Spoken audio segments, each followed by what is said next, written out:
नाज़रीन हमारे से रहायो खबरचार न्यूज़ यहाँ आयशा हैदर कंडियारो रिपोर्ट मुदस्सिर अहमद जनर के मुताबिक कंडियारो मांझंद सानिया के शहीदन के वारसन लाइ सिंध हुकूमत मुआवज़े जो ऐलान न कयो। 2 हफ़्ता गुज़रण बावजूद भी शहीदन के घरन में रोज ॾाढो मतल है।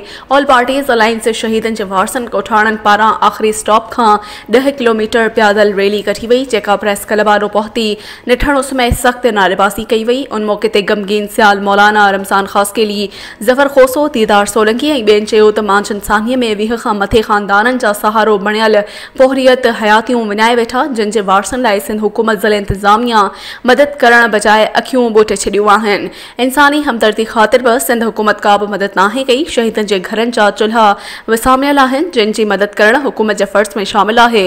हुननि चयो त शहीदन जे वारसनि जे लाइ माली तौर मुआवज़े जो ऐलान कयो वञे, न त एहतिजाज जो दायरो वधायो वेंदो। नाज़रीन ॾिसंदा रहो खबरचार न्यूज़ ऐं पढ़ंदा रहो खबरचार अख़बार।